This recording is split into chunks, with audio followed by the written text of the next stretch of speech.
Boas noites, picheleiros, picheleiras, benvidos, galegos e galegas, benvidos á Festa Grande de Galicia. Hoxe comezan as festas do Apóstolo 2018. A todos os que non sodes galegos, tamén benvidos. É unha cidade máxica que sempre se caracterizou por acollervos nun familiar e cálido abrazo. Grazas por compartir con nós estes momentos de festa.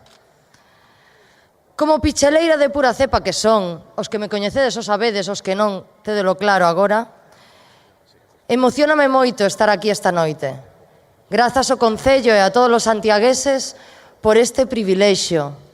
Hoxe é unha das noites máis especiais e emocionantes da miña vida. Estou moi orgullosa de terme trado nesta cidade. Son veciña do Eixo, parroquia de Santa Lucía, e vivín a miña infancia e a miña adolescencia entre o campo e a cidade. Sentir a terra nos meus pés, o cheiro da terra mollada, marcou o meu ser dende pequena e polo tanto tamén o meu arraigo. Santiago é a miña esencia, como persoa, como muller e como actriz.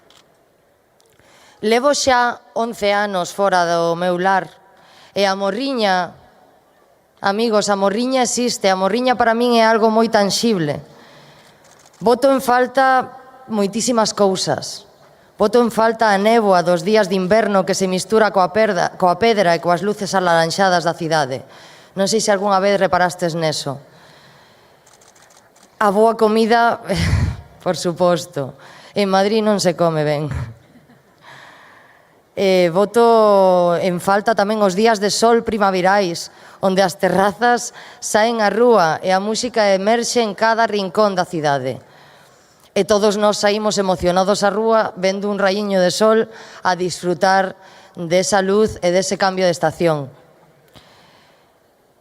Son o que son gracias á esencia e á vitalidade desta cidade, deste lugar, que me abriu os ollos, a mente e o espírito coa enriquecedora vida cultural que asomaba sen esforzo por todos os seus poros.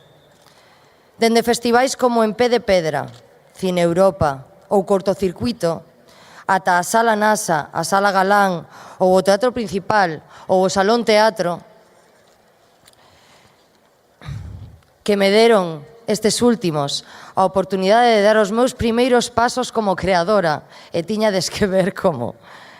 Ou igual que fortaleceron a miña personalidade artística pola diversidade de códigos e propostas escénicas. Tiven moita sorte porque xa filmei 2 películas entre estas pedras, entre estes parques. 2 películas como son Sol e Luna, que é unha coproducción española e dominicana, sobre todo galega e dominicana, que estará a punto de saír, xa vos avisarei.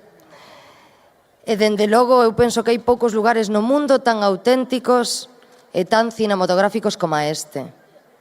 De feito, todos os nosos directores, actores, técnicos, guionistas, artistas plásticos, músicos, desexamos que Santiago sexa o noso núcleo vital, unha cidade máxica, que invita aos creadores a vivir nela e sen esforzo aliméntanos coa súa pureza única. Teño a sorte de que esta noite me acompañan os meus sobriños, Artai, Marco e Mario. 3 nenos que, como os vosos fillos, son o futuro deste país. Sigamos apostando por unha educación na igualdade, na diversidade cultural, na aceptación do outro e no amor pola terra. Son valores que para min foron imprescindibles, que me axudaron a percorrer o meu camiño. Entender e defender o que son fixo que puidera amar e comprender outras culturas, a aceptar e a ser aceptada por outros. En moitos personaxes baseime na esencia da miña nai e das mulleres galegas. Este xermen guerreiro de loita levámolas todas as galegas dentro. Dende aquí, gustaríame facer un homenaxe a todas esas nais, a todas estas mulleres, heroínas, que dende o anonimato dunha casa levaron soas e en silencio, levantaron familias xueces, médicos, os seus fillos, e conseguiron darnos un futuro que é agora o presente de Galicia e do noso país. Creo que non vou decir nada máis, salvo que estou moi orgullosa de ser picheleira, de ser galega, levo alá onde vou. O meu traballo deu-me o privilexio de estar en moitos países do mundo e alá onde vou falo de Santiago, falo de Galicia. De verdad que medrar aquí é algo moi difícil e moi bonito. Temos moita sorte. Así que creo que comezan xa as festas do Apóstolo 2018.